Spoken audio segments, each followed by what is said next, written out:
de Dunia Web. Nous sommes en direct avec un élu, un représentant de notre communauté. Comme vous le savez, nous sommes en mode confinement ici à la radio et on espère que pour vous, ça se passe bien. Donc aujourd'hui, nous accueillons Monsieur Bakary Solier, adjoint au maire de la Courneuve, mais aussi membre de la plateforme 93. Assalamu alaikum. Salam. Alors, ma première question, bien sûr, comme en tant qu'élu, comment ça se passe pour vous le confinement en tant qu'élu de la République française? Bon, d'abord, je dois vous remercier de pouvoir m'accorder cette audience auprès de votre radio. Donc, pour commencer, dès le début de la crise sanitaire, comme nous connaissons tous, la municipalité de la Courneuve est attentive et a évité tout risque de contagion. Donc, elle a pris toutes ses dispositions pour l'information, pour relayer l'information concernant les règles sanitaires. Donc, les gestes barrières doivent impérativement être respectés par les citoyens et les citoyennes. Donc, au niveau du centre de santé, nous avons mis en place des dispositions pour tous les soignants. Donc, il y a environ 2 semaines passées, on avait reçu 110 patients au CMS qui ont été diagnostiqués COVID-19. Parmi eux, 3 ont été transportés à l'hôpital, dont une personne en réanimation. D'accord. Voilà. Okay. Donc c'est bon, la Courneuve est touchée bien sûr comme toutes les municipalités par ce virus, surtout l'Île-de-France, mais on sait que le 93 est l'un des départements les plus touchés par ce virus. Est-ce que vous pensez que la ville de la Courneuve est gravement touchée aussi? Donc c'est vrai, aujourd'hui on a un chiffre déclaré par l'INSEE, 63%, c'est la hausse des décès transmis par voie dématérialisée entre la semaine du 14 au 20 mars, selon la santé publique. Donc, environ 208 personnes sont mortes du Covid-19 en Seine-Saint-Denis. Donc, heureusement, ici à la Courneuve, donc, ce n'était pas le cas. D'accord. Nous, on essaie de tester nos patients, nos habitants, pour prendre un peu la température. Donc, si jamais il y a quelqu'un qui présente des symptômes, bien entendu, donc on le confine chez lui. Donc, il doit être suivi par un des médecins généralistes. Donc, si le cas s'aggrave, à ce temps-là, donc, il est transféré à l'hôpital. Mais pour l'instant, on n'est pas là. Donc, on a mis en place un guichet accès au 2e étage, non Covid, dont il y a les gynécologues, l'urgence dentaire, qui s'occupent voilà, de tous les patients auxquels aujourd'hui présentent une sorte de fièvre. Mais apparemment, actuellement, ici à la Courneuve, donc, ce n'est pas le cas. D'accord. Comment, monsieur le maire Gilles Pou et votre équipe rassurent la population? Donc, bien entendu, après les règles sanitaires qui sont connaissées par l'État, donc nous essayons de mettre en place aussi les informations à tous les niveaux pour informer les citoyens, nos concitoyens, pour pouvoir se laver régulièrement avec de l'eau et du savon. Et sinon, si jamais ils n'ont pas ça, donc ils peuvent aussi utiliser le gel hydroalcoolique pour éviter toute contamination. Donc, les mosquées sont fermées. C'est une décision, un arrêté pris par le maire. Donc, les parcs, les jardins aussi sont fermés. Tout ça, c'est pour éviter le rassemblement et la contamination à travers le rassemblement que on a l'habitude de se retrouver, que ce soit pour courir au parc ou bien pour se retrouver dans les parcs ou jardins. Donc, tout ça, c'est des mesures dont le maire il a pris pour qu'on puisse ne pas être en contact direct avec les citoyens. D'accord. Là, tout à l'heure, vous avez parlé du gel. Est-ce que le gel et les masques sont accessibles à la Courneuve? Oui, donc nous, on a anticipé ce genre de choses. Donc, on avait demandé à toutes nos entreprises qui se trouvent aux alentours, par exemple les pharmaciens, les les entreprises qui travaillent sur le territoire pour quand même nous aider, nous donner plus encore par rapport à ce que, parce que nous, on avait quand même un stock, mais c'était pas suffisant au début. Mais après tout, on a eu quand même pas mal des entreprises qui nous ont fourni des masques, plus des blouses, etc., pour permettre aux soignants de pouvoir continuer à travailler convenablement. Donc, surtout pour les soins à domicile dont il est maintenu par des médecins généralistes et des infirmiers avec des consignes sanitaires strictes. Donc, ces gens-là, c'est les premiers qui doivent porter des masques et des blouses pour qu'ils puissent quand même ne pas être contaminés ou contaminer la personne devant eux. On sait que la communauté comorienne de Marseille est gravement touchée, bien sûr, par des négligences aussi de la part de la communauté. Est-ce que c'est le cas de la Courneuve? Nous, comme je t'ai dit qu'on s'est bien mobilisé, le maire, il a fait un courrier, il a envoyé à 70 personnes, surtout les personnes âgées, pour les informer, les sensibiliser. Donc, c'est des gens auxquels aujourd'hui on les rappelle quotidiennement pour prendre des nouvelles, pour savoir comment ils vont. Donc, il y a certaines personnes dans différentes, comment dirais-je, services, ils sont pris pour qu'ils puissent quand même relayer aussi ces aides-soignants pour aller voir et les aider pour les courses. Donc, tout ça, c'est comment ça s'appelle, pour faciliter la tâche qu'on vient pour les personnes âgées, les seniors et même voilà, les gens isolés. Donc, tous ces dispositifs ont été pris par la municipalité afin que personne ne se retrouve pas tout seul, ou bien s'il a besoin d'être soutenu, au moins donc, pour qu'on puisse quand même prendre de ces nouvelles. Alors, est-ce que comme tous les Français ici, vous soutenez bien sûr à 20h les soignants, les aides-soignants qui sont en première ligne dans ce combat humanitaire? Tout à fait, tout à fait. Donc, ils sont aidés, ils sont relayés. Donc, on a quand même suffisamment des médecins généralistes, des aides-soignants, des infirmiers qui sont au front. Donc, on le soutient, on les encourage. Donc, on va régulièrement le voir pour lui demander si ils n'ont pas un souci particulier. Donc, jusqu'à maintenant, on touche du bois. Donc, ils sont tous en bonne santé. Donc, ils font le travail convenablement. Donc, il n'y a pas un souci particulier pour l'instant.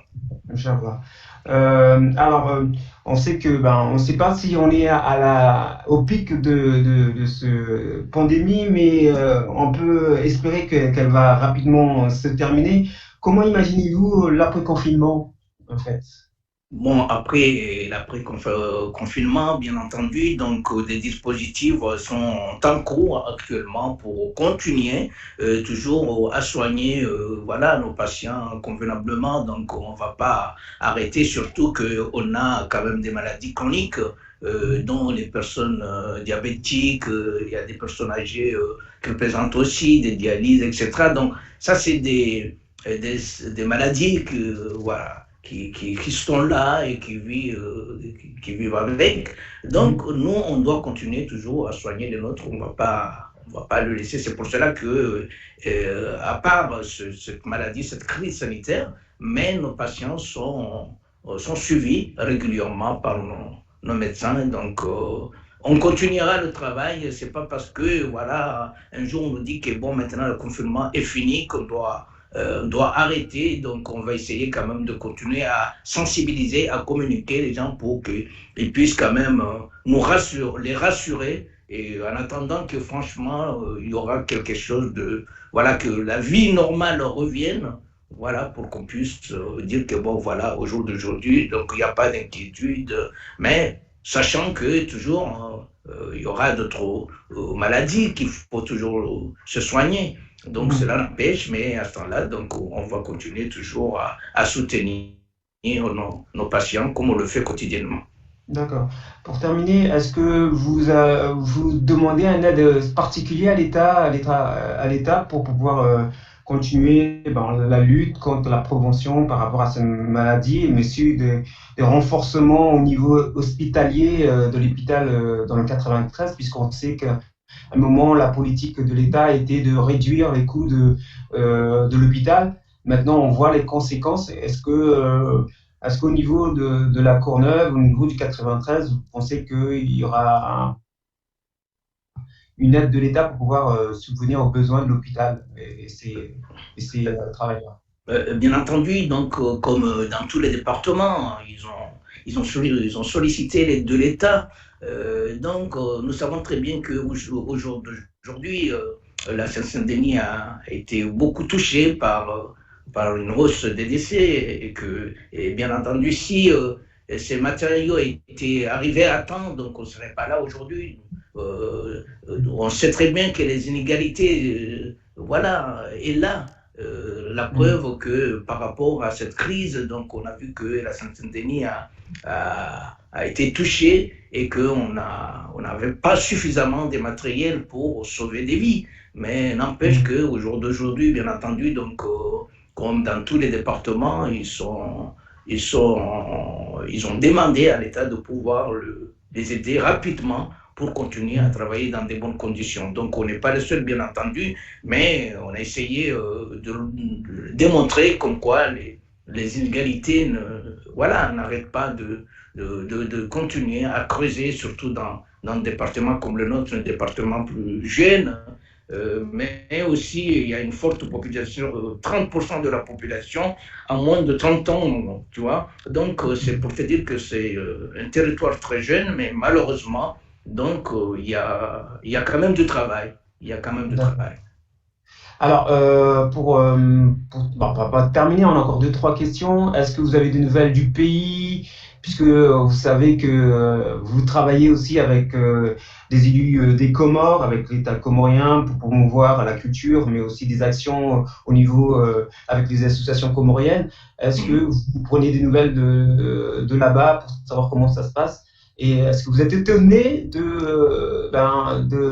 on va dire, de l'inexistence de ce pays? Oui, on peut dire que, bon, par rapport aux relations qu'on a avec, je ne dis pas les États, mais nos associations, qu'on travaille ensemble avec la plateforme, donc on essaye quand même aussi de leur demander qu'ils fassent comme nous, voilà, qui expliquent, qui sensibilisent, qui communiquent nos citoyens là-bas, nos familles, pour qu'ils puissent quand même ne pas prendre à la légère cette crise sanitaire, cette maladie, mais au moins, voilà, surtout pour les gestes barrières, qui le permet aujourd'hui de respecter, mais franchement, le respecter à la lettre, pour qu'ils évitent que cette maladie, le jour que ça viendra, donc ils ne seront pas surpris. Au moins, donc, les gens, ils savent qu'est-ce qu'ils devaient faire. Donc, en premier lieu, c'est ça, c'est les gestes barrières qui devaient impérativement être respectés partout, dans toutes les villes, les villages, et surtout que les médecins aujourd'hui prennent le devant pour expliquer à la fois dans les hôpitaux, mais aussi ils accompagnent certains responsables de l'État pour aller expliquer, pour aller communiquer et nous montrer les gestes qu'il fallait vraiment faire dès le début avant que cette crise arrive là-bas. Donc l'information passe très très bien au niveau de nos villes, on voit déjà des petits jeunes de 6 ans, de 12 ans qui commencent à se laver avec le gel alcoolique qui sont mis en place dans tous les différentes localités. C'est déjà une bonne action dont l'État il essaye quand même de conquérir avant que cette maladie arrive là-bas. D'accord. Alors, pour terminer, en langue comorien, est-ce que vous avez un message particulier à la population comorienne qui vous a suivi durant cette interview? Washilizi wa Komoro mushiliawe radio dunia weba message na kandani mnikeni lukaya ri chirengeza ngozinu ha hamza shanarjirenge heli kulu za haja hauvukisha umati, hauvukisha zi communauté pia hususan sisi ketsula zimuze ngo zinurzirengi hawao lazimuri bunge zi regles za kado zihansiwa arumansi amanda inu wanoti pia ngwaishiliao wanoti pia ngwadungao abunge umuhimu dotsokaini wakati mraju ruhabonzi harejei mraju semiono hasabuni gel alcoolique ekangeni wajao tena ya tsirensi bon mrelezo wana au kayanga bwana wachiti kale wongwe onao ngwele waosha lazima mru yadu wa isheleziza iliwa tiduaze donc sina oma la honi shwa katika ngari ifanya uzengo zino lazima tena wajao urudwe isheleziza iliba wadu dunga wazifai abunge sina zinjiza ngomba sodo tukaya na jadide difan ya he wade murti lejeze zo kodorifanya Mwenyezi Mungu ujurisaidia yani babanu kodorlio rasilo uno rwalo masiwani rwalo harumazi nsi zadunga pia Mwenyezi Mungu jurafadhi yarponesha shawale marhaba. Merci. Donc c'était Monsieur Bakar Swali, maire adjoint de la Courneuve. On vous remercie de nous avoir donné du temps pour répondre à nos questions sur notre média. On est très heureux que ça se passe bien pour vous et puis on souhaite à toute la communauté de la Courneuve, comme marraine de la Courneuve, mais aussi toute la population de la Courneuve, un courage bien sûr face à cette pandémie. On espère vous revoir, vous et Monsieur le maire, pour nous donner des bonnes nouvelles encore après ce confinement. Et puis, on vous souhaite bien sûr beaucoup de courage. Pour ceux qui souhaiteraient avoir des informations, est-ce qu'il y a des liens particuliers de la mairie, de la municipalité pour pouvoir... Oui, on a mis en place un téléphone au niveau de la mairie qui doit appeler le 01 49 92 60 60. Donc, si il le souhaite, donc au 24/24, on répond toutes les questions auxquelles aujourd'hui nos concitoyennes essayent de nous rejoindre. Il n'y a pas de souci sur ce point-là. D'accord. Monsieur Bakary Swali, merci beaucoup. Je vous en prie. Ok. Bonne journée. Merci, pas vraiment. Merci.